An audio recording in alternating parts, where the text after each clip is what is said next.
नमस्कार दोस्तों, फॉरेक्स इन Hindi YouTube channel पर आपका स्वागत है। आज हम पढ़ेंगे कि मूविंग एवरेज क्या है। हम फॉरेक्स में मूविंग एवरेज को अप्लाई करके एक अच्छा टेक्निकल एनालिसिस कैसे कर सकते हैं, एक अच्छी ट्रेडिंग कैसे कर सकते हैं आप मूविंग एवरेज से। मूविंग एवरेज बेसिकली हमें मार्केट की एवरेज बताता है और सिंपल और सोचने वाली बात यही है, मार्केट में आप कोई भी इंडिकेटर अप्लाई कर लो, आरएसआई, स्टॉकेस्टिक, बोलिंजर बैंड, वो सभी में मूविंग एवरेज यूज होती है। विदाउट मूविंग एवरेज आप देखना कोई भी इंडिकेटर नहीं बन सकता। अगर मूविंग एवरेज ना नहीं होती तो मेरे हिसाब से कोई भी टेक्निकल इंडिकेटर है उसका जो बनना था वो नामुमकिन के बराबर था, क्योंकि मूविंग एवरेज बहुत ही इम्पोर्टेंट टेक्निकल एनालिसिस है और हर एक इंडिकेटर में ये यूज़ होती है। आप चाहे M A C D indicator को देखो, वहाँ भी मूविंग एवरेज का जिक्र है। उसमें 12, 24 एंड 9 की मूविंग एवरेज अप्लाई है। आरएसआई में आप जितनी फिगर डालते हैं, आपको 14 पीरियड का आरएसआई अप्लाई करना है तो भी वो मूविंग एवरेज से बनता है। स्टॉकेस्टिक है, उसमें भी अगर आप 5 पीरियड की मूविंग एवरेज यूज़ करते हैं तो वो 5 पीरियड की अप्लाई करता है। 14 की करोगे तो वो 14 के हिसाब से दिखाएगा। सिंपल सी बात है कि मूविंग एवरेज के बिना हमारा कोई भी टेक्निकल एनालिसिस इंडिकेटर अधूरा है। इसलिए जब भी आप फॉरेक्स में टेक्निकल एनालिसिस करते हैं तो सबसे पहले मैं तो आपको यही कहूँगा कि आपको मूविंग एवरेज को समझना ज़रूरी है।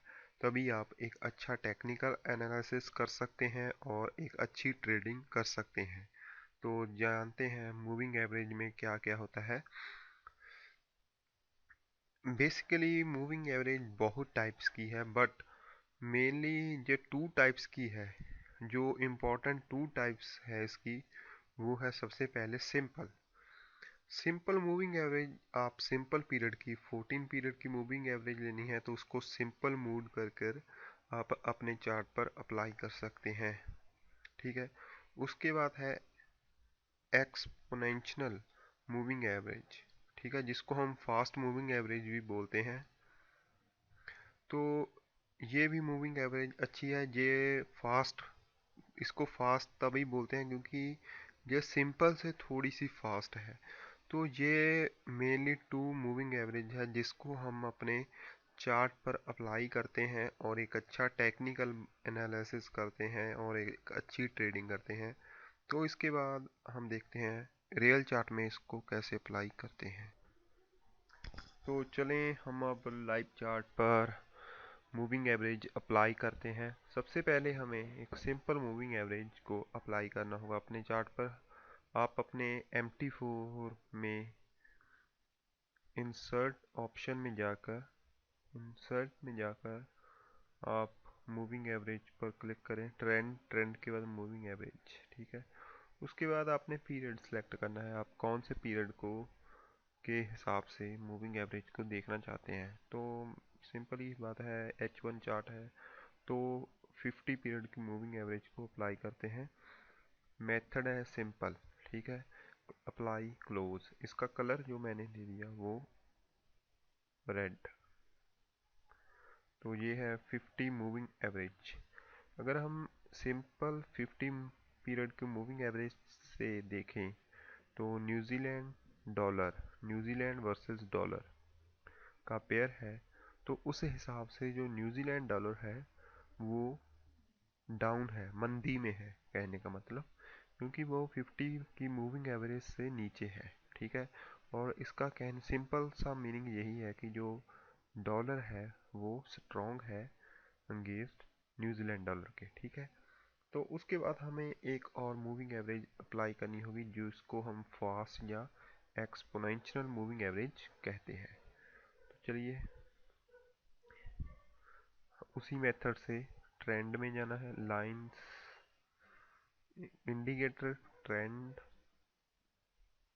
उसके बाद मूविंग एवरेज, और उसके बाद हमने मेथड अभी एक्सपोनेंशियल यूज़ करना है जिसको हम फास्ट कहते हैं। इसका जो मैंने कलर है वो मैंने ब्लू दे दी है, मीडियम ब्लू, ठीक है।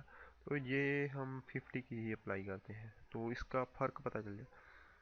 तो अगर देखा जाए तो आप देख सकते हैं जो ब्लू लाइन है वो थोड़ी आपको तेज दिखाई देती है। अगर 50 सिंपल को देखा जाए तो ये थोड़ी कह लो लो चलती है, और जो ब्लू है वो थोड़ी तेज चलती है। और ये 50 मूविंग एवरेज है, ठीक है। तो 1 घंटे का चार्ट है, ठीक है। तो सिंपल सी बात इसको समझना है कि ये अगर यहाँ से आप 50 कैंडल स्टिक को पढ़ लें तो उस हिसाब से बनती है। अगर मैं इसको, इसकी जो प्राइस है इसको चेंज कर दूँ,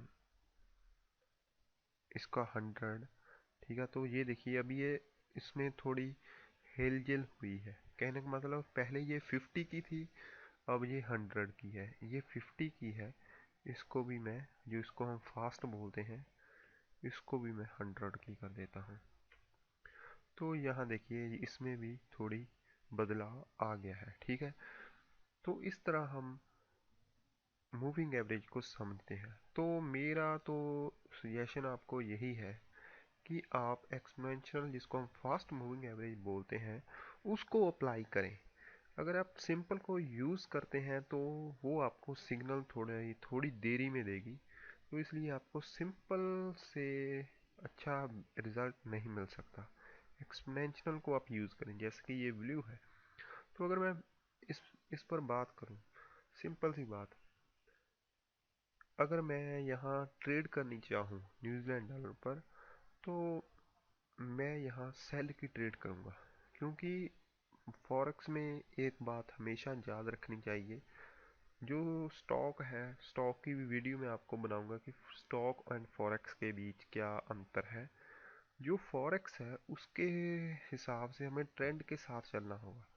तो यहाँ मैं ओनली सेल की ट्रेड ही करूँगा रूल्स के अकॉर्डिंग।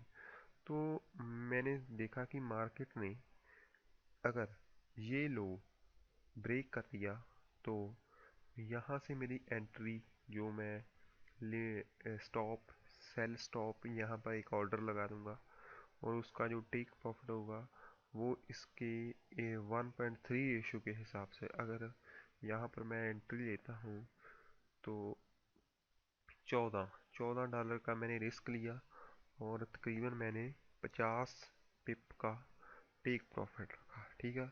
समझने की बात यह है कि मेरा जो रिस्क रिवार्ड है वो अच्छा है। मैं $14 लॉस करना चाहता हूँ लेकिन मैं $50 कमाना चाहता हूँ, ठीक है। अगर मुझे यहाँ $14 का नुकसान भी हो तो कोई बात नहीं, क्योंकि मुझे 50 आने आते हैं, $50 मिल जाएंगे। तो फॉरेक्स में ये बात हमें याद रखनी चाहिए, आपको ट्रेंड के हिसाब से चलना पड़ेगा, क्योंकि फॉरेक्स में ट्रेंड ही आपका फ्रेंड है। और दूसरी बात ये है कि आपको ये एक्सपोनेंशियल फास्ट मूविंग एवरेज को ही अपने चार्ट पर अप्लाई करना चाहिए एक अच्छी ट्रेडिंग के लिए।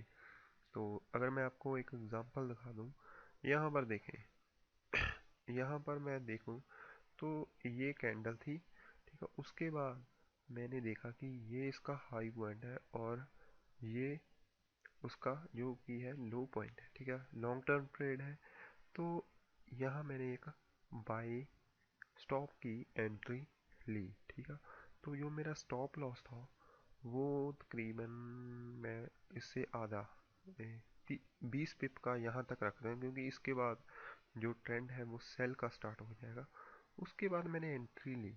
तो पहले मुझे, जब मेरा ऑर्डर स्टार्ट हुआ तो तकरीबन 15 या 20 मिनट मुझे 8 पिप का प्रॉफिट होने लगा। तो मेरे जो टेक प्रॉफिट था वो तकरीबन उसके 20 पिप के अकॉर्डिंग के हिसाब से 20 से 35 पिप के अंडर था, ठीक है। 35 से 50 रखो, ठीक है।